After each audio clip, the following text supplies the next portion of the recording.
A large problem with heating homes in the winter is the cost and usage of electricity, which is especially true in northern climates, where the winters are both longer and colder. Looking at the top right figure, space and water heating account for a significant portion of fuel usage of homes. Our aim is to greatly lessen this by creating a heat pump that works efficiently up to outside temperatures below 0 degrees Fahrenheit or -20°C, while also exceeding global warming guidelines.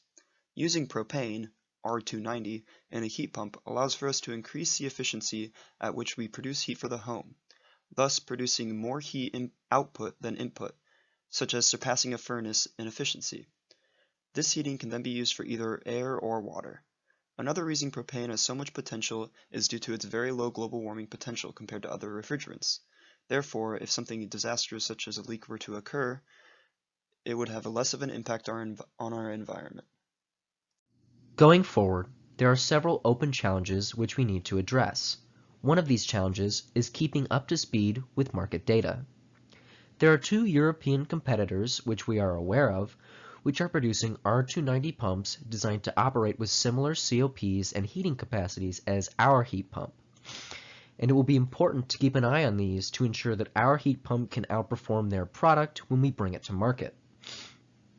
In addition, starting in 2023, heat pumps sold in the United States will have to adhere to new energy efficiency requirements, which is something we will need to take into account as we continue to work on our prototype.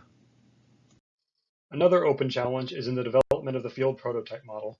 The current low-fidelity prototype is shown in the diagram on the right. It has all of the major components in place, such as the compressors, oil filters, flow reversal valves, and the plate heat exchangers. The layout is based on the lab prototype, but with all of the piping and unnecessary components, such as the mass flow meters, removed, because they will no longer be needed in the field unit. The next step will be to determine an optimum layout for the piping to connect all of the components. Lastly, the siding and support structures will need to be added in order to support the unit, as well as to find a more accurate position for each component. Another ongoing challenge is working on completing the simulations for the heat pump using weather data from different locations. Thus far, we have used the EAST code to generate data plots for the New Hampshire, Wyoming, and Colorado locations and evaluate performance conditions for these areas. Moving forward, we still need to continue running simulations for these locations, as well as look at the Nebraska and New Mexico locations, which were provided to us as well. Since the spring semester, we updated the CAD model for the lab prototype and finalized the design to begin ordering parts. Using the data gathered from the simulations, we determined the sizing of the plate heat exchangers that act as evaporator and condenser. This data showed that we should also clear a place for a third compressor should we find it necessary. Finally, we changed the location of one of the propane flow meters to better measure the characteristics of the system. Over the past few months, we have considered multiple different configurations for our heat pump assembly. Using Engineering Equation Solver, or EAST, we can rapidly iterate our model to simulate many different variables. The graph on the right depicts a system with two different compressors in series where the change in temperature that allows for heat exchange is being increased. It shows that the lowest value of delta T gives the highest HSPF value. HSPF is the heating seasonal performance factor, which is a measure of how efficient a heat pump is throughout the whole heating season.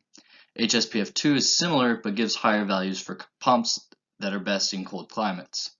The reason this efficiency calculation is important is because of our desire to create the most productive and durable heat pump for residential usage in cold climates. By 2023, the government will mandate a minimum HSPF of 8 and HSPF2 of 6.7. While most companies can only reach a maximum HSPF of 10, our simulations show that our lab unit will have a maximum HSPF of 13.1 and HSPF2 of 11.1, which far exceeds the 2023 government mandate as well as our current competitors. For the component selection, a circulating pump to circulate water glycol has been selected, a lab prototype test structure has been selected and purchased, and the tubing for the secondary looping system has been selected. The image on the left shows the circulating pump that was selected, which is the Taco 0015 E3 pump. On the middle shows the testing structure used for the lab prototype unit. A purchase order from a Mastercard has been sent out and is ready to be assembled. On the right shows the tubing for the secondary looping system.